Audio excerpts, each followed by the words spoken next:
Hey there, Sharon Horne-Ellstrom here. Let's talk about how to build a strong financial foundation to supersize and grow your business.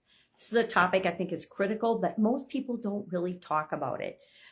If you've been in a business that struggled or is struggling, or that has had challenges financially, or if you've lost a business, yes, I've lost a business or two in my day, primarily due to not having a solid foundation in all of these key areas. So I'm going to share a 7-part framework. Alert. I'm here in Texas and they have amber alerts and it interrupts everything. So I'm going to pick up where I left off. So 7-part framework to build a robust financial framework for your business. First and foremost, we need to understand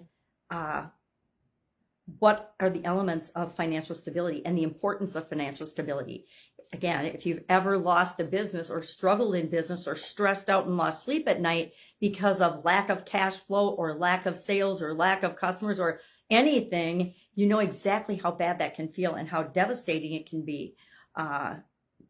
So we need to remember that we have to have a solid foundation. We have to have these fundamental key things in place in order to provide us with that robust, solid foundation.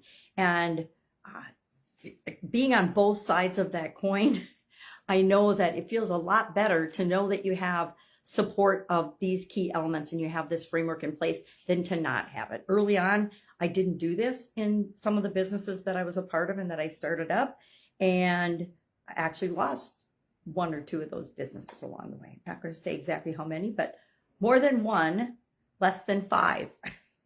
All right. So we first need to understand that having financial stability and a framework to follow is critical if we want to build and grow and supersize our business. Secondly, we want to craft a strategic budget. What the heck's a strategic budget? A strategic budget means we consciously choose where we're going to allocate resources and the resources and the things we're going to invest in. We have a plan for our investment and for our resources and utilization of those resources. And it serves as a roadmap for our growth as we grow and build our business. We want to diversify revenue streams, meaning we want multiple streams of income, whether it's through product diversification or additional services or strategic partnerships. We need to find other ways to be bringing money into our organization, not just our core offering. I learned this one the hard way as well. Actually, I didn't. I've been doing multiple streams of income my entire career, but I know how important it is because I have seen so many people be devastated because their product or service, think COVID, how many people were shut down immediately because of the COVID pandemic? Millions and millions of businesses, millions and millions of people, because they only did one thing. Now, I know there's a lot of gurus and coaches out there that say, focus on your one thing until you make millions of dollars and then you can diversify. Yeah, okay. But in that one thing, you can have different offerings and different diversification and different multiple streams of income coming in.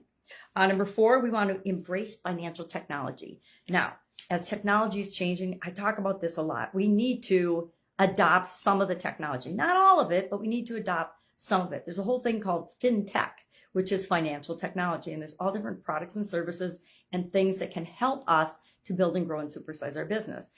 Data analysis, data accumulation in different investment analysis and things. Information is not lacking in any area of life these days, but it helps us to manage expenses, optimize our resources, determine where we should and shouldn't be investing our money, etc. Number 5, we want to cultivate a culture of fiscal responsibility.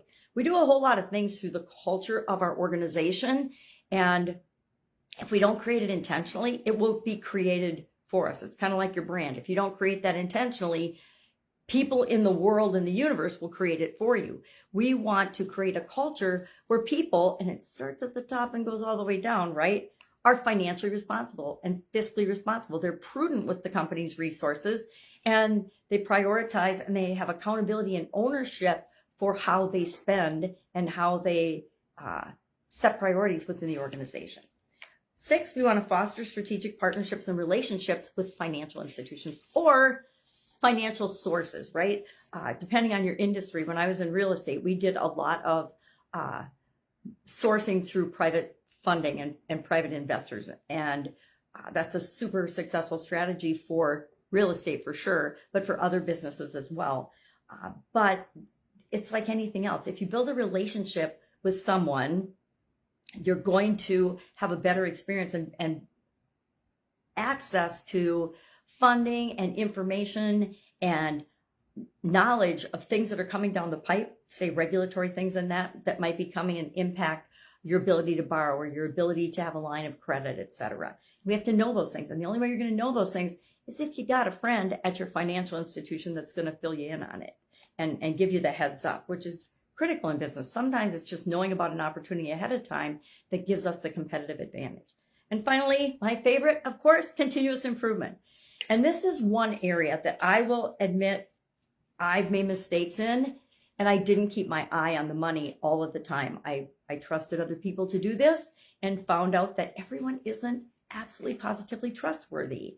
So this is an area, the area of finances and the money and the numbers and things, you're going to be held accountable for it as the business owner, no matter what. So you better know what's going on with it, and be very wary and careful of who you trust with access to the funds of the organization, because as well as we try to pick the right people to join forces with us, sometimes our intuition fails us and we make mistakes, and we don't want those to be costly, huge mistakes. We want them just to be little things. So keep your eye on the financial end of your business. That is my personal advice based on personal experience.